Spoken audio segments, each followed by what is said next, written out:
L'actualité de ce mardi 2 décembre reste dominée par les élections présidentielles et législatives du dimanche dernier. Du côté de la mission d'observation de l'Union européenne, on estime que ces élections se sont bien déroulées et pour la présidentielle dont les résultats sont connus, les réactions vont bon train. Dans ce journal, vous entendrez les réactions des Bobolais suite à la victoire de Roch-Marc Christian Kabore. Dans l'actualité également, les journées nationales de refus de la corruption ont débuté hier dans la capitale burkinabé. Les réflexions pendant ces journées seront axées sur les actions à mener pour une application effective de la loi anticorruption au Burkina Faso. Les journées nationales de refus de la corruption se tiendront jusqu'au 9 décembre prochain, une date retenue au plan international pour dire non à ces phénomènes. Voilà qui fait la une de l'actualité en ce jour. Bonjour à toutes et à tous et merci de nous suivre. Une délégation d'observateurs du collectif des ONG de la société civile africaine était hier chez le Premier ministre. Avec Yacouba Isaac Zida, les échanges ont porté sur le bilan que ces observateurs ont fait des élections présidentielles et législatives de dimanche dernier au Burkina Faso. Ces observateurs se disent satisfaits du déroulement du double scrutin. Ils ont félicité le gouvernement de la transition et l'ensemble des acteurs qui ont contribué à la bonne tenue des élections. On écoute la porte-parole de la mission s'exprimer au micro de Kwale Nebié et Bouma Ernest Nebié. Nous sommes venus rendre hommage au Premier ministre pour la force, la capacité qu'il a eue à se dépasser, à se mettre au-delà des petits intérêts humains pour mobiliser autour de lui une équipe qui a pu travailler et permettre à ce que il atteigne un objectif qui était celui d'organiser les élections dans cette République afin de rétablir les institutions de la République dans la régularité. La seconde raison de rencontrer le Premier ministre, c'était la prière également qu'il puisse consentir à continuer, à prêter main à la nouvelle équipe pour pouvoir aider le peuple de Faso à décoller définitivement.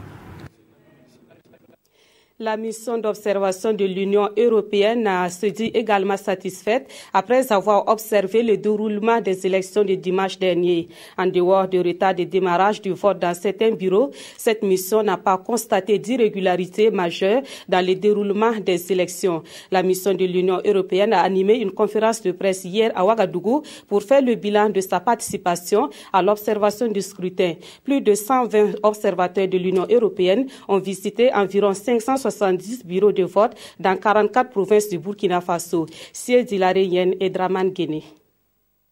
L'Union européenne entérine les résultats provisoires de la présidentielle de 2015. 124 observateurs de l'Union ont suivi les opérations d'ouverture, de clôture et de dépouillement dans 571 bureaux de vote à travers le pays. Au moment du bilan à chaud, la mission d'observation ne trouve rien à redire.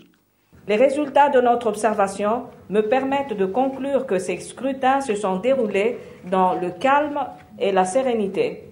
Les électeurs ont pu faire librement leur choix. La mission d'observation électorale invite par ailleurs le Conseil constitutionnel à travailler étroitement avec la CENI dans le respect de leurs prérogatives respectives pour préserver l'intégrité des résultats provisoires.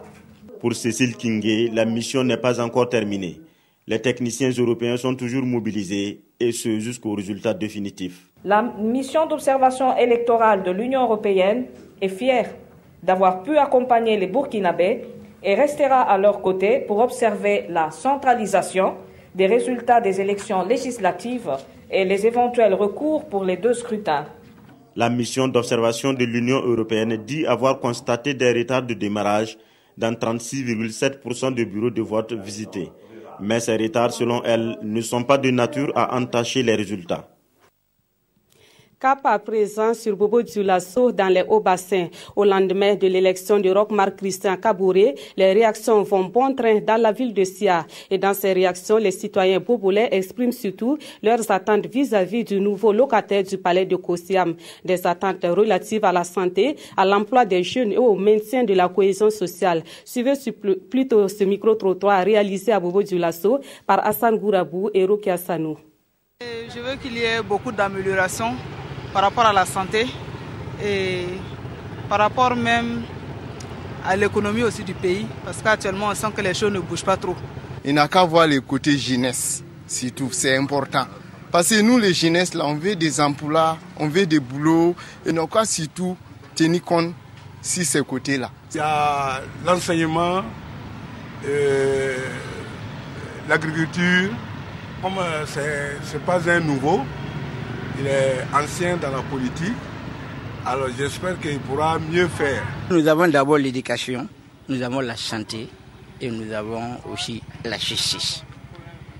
Pour moi, c'est les trois priorités. Et maintenant, nous pensons aussi qu'avec l'expérience qu'il a, il pourra peut-être nous amener aussi des investisseurs pour le chômage. À la pauvreté, nous sommes en train de souffrir. On souhaite vraiment des grands projets au Burkina. Simplement qu'il y ait la paix au Burkina Faso. Les conditions de vie des femmes changent aussi. On souhaite qu'ils fassent un bon travail pour la population. Des questions essentielles, c'est les questions de l'éducation, de la santé. Aujourd'hui, le problème de l'université est là. On a des cadres valables. Il faut les exploiter.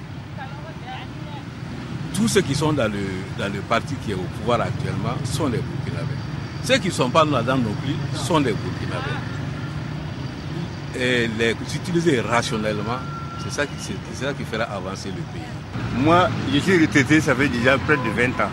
On a l'impression que le gouvernement s'attelle plus aux travailleurs qu'aux retraités. Autre point de l'actualité, depuis hier 1er décembre, il se tient dans la capitale burkinabé la 10e édition des Journées nationales de refus de la corruption. Ces journées se tiennent sous le signe d'un engagement des acteurs de la lutte contre la corruption pour une application effective de la loi anticorruption au Burkina Faso. Les Journées nationales de refus de la corruption sont une initiative du RENLAC, le réseau national de lutte anticorruption. Elles sont organisées en prélude à la Journée internationale de lutte contre la corruption célébrée le 9 décembre de chaque année. Kwale Nebié et Mounira Keri. Cette conférence de presse marque le lancement de la 10e édition des Journées nationales du refus de la corruption. Par ces journées, le RENLAC, le réseau national de lutte anticorruption, entend conscientiser la population et interpeller les pouvoirs publics. Il y a lieu pour le RENLAC de vous faire part de ses multiples regrets de la transition. L'espoir du peuple de voir traiter les nombreux dossiers de crimes économiques et de sang est resté vain. Après les interpellations, place au bilan. Le RENLAC exprime sa satisfaction quant à l'adoption de la loi par le Conseil national de la transition. C'est pourquoi il place cette 10e édition sous le thème « Engageons-nous pour l'application effective de la loi anticorruption ». Ce thème se veut une interpellation des citoyens sur la nécessité de poursuivre le combat contre la corruption et l'impunité des crimes économiques dans le nouvel environnement juridique marqué par l'adoption de la loi anticorruption. Des conférences publiques, des émissions radio et télé, des vidéos débats et bien d'autres activités sont au programme de la 10e édition des Journées nationales du refus de la corruption.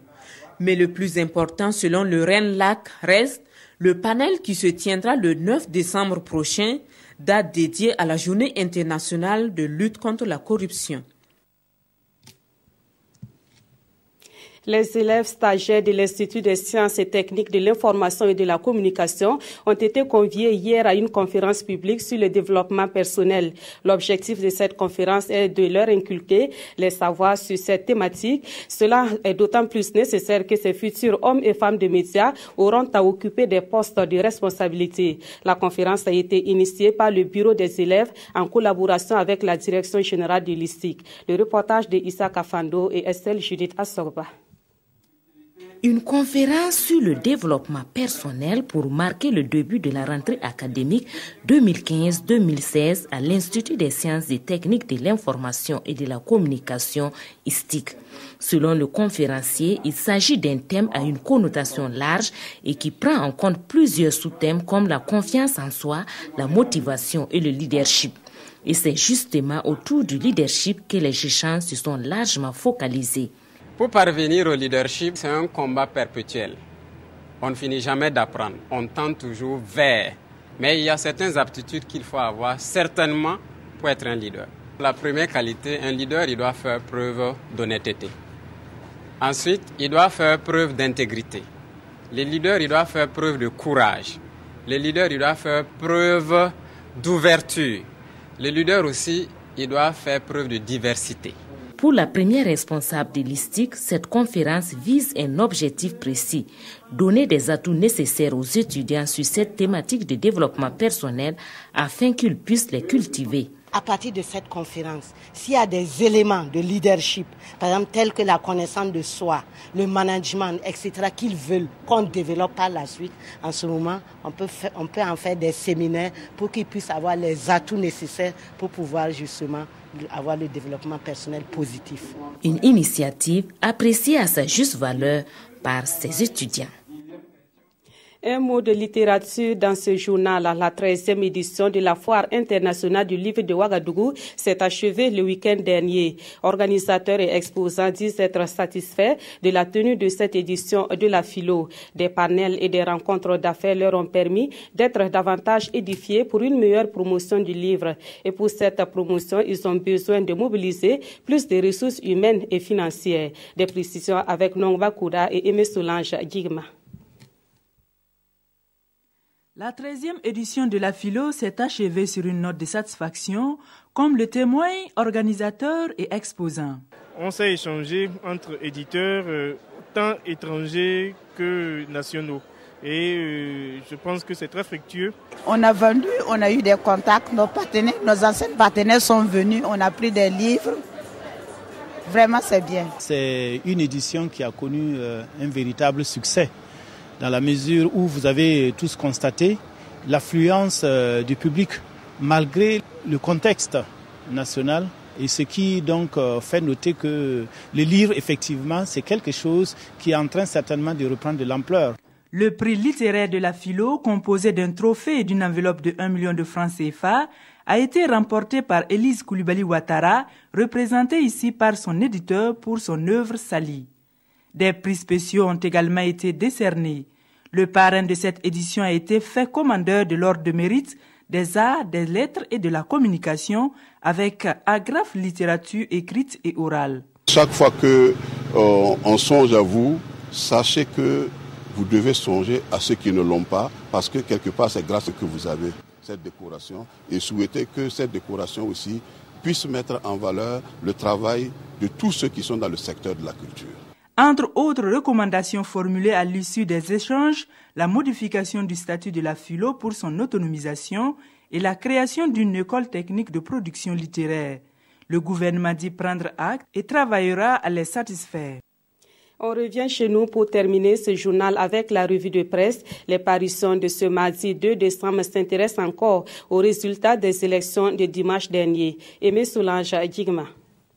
Les quotidiens de ce jour décortiquent les résultats de la présidentielle du 29 novembre et la victoire de Roch Marc Christian Kaboré. Ouagadougou, phare de la démocratie sur le continent, titre le pays. Pour ce canard, c'est la première fois sur le continent que le verdict d'une élection de cette envergure tombe dès le lendemain. Il estime que si le Burkina a pu réaliser cette prouesse, d'autres pays africains peuvent aussi le faire. Avec cette prouesse, réplique Sidoya, finir les moments sombres et les inquiétudes à l'appel, place à présent à un nouveau départ. Un nouveau départ rendu possible grâce au bon comportement des acteurs politiques dévoilé dans ces colonnes de l'Observateur Palga intitulées Petites leçons, grands enseignements. Cette présidentielle a été une occasion de découvrir de jeunes talents politiques à l'avenir promoteur, poursuit le journal, notamment Tahirou Bari du Parent, Adama Kanazoué de l'AGI et Victorien Tougma, candidat indépendant. C'est donc le Burkina tout entier qui gagne, précise le quotidien. Pendant ce temps, aujourd'hui, Ofasso revient sur la victoire de Roch. D'après lui, c'est Dieu qui aurait posé le bonnet de chef sur sa tête. Enfin sonne donc le carillon de la revanche pour cet homme, écrit-il. Notre temps n'est pas de cet avis car, dit-il, la personnalité de Roch ne fait pas penser que l'homme est animé d'un esprit revanchard, de chasseur de sorcières ou de dictateur. Qu'à cela ne tienne, précise ce canard, Roch a du pain sur la planche. Celui-ci dit être conscient de la responsabilité qu'il attend dans les colonnes des dernières nouvelles du Faso. Et puis, avant de nous séparer, les résultats provisoires des législatives continuent de tomber à compte-gouttes. Sur 43 provinces validées, le MPP gagne 45 sièges, suivi de l'UPC 27 sièges, le CDP 15 sièges, l'UNIR-PS 3 sièges et l'ADF-RDA 2 sièges. La proclamation officielle aura lieu ce soir à 16h selon la CENI. L'événement est à suivre en direct sur nos antennes.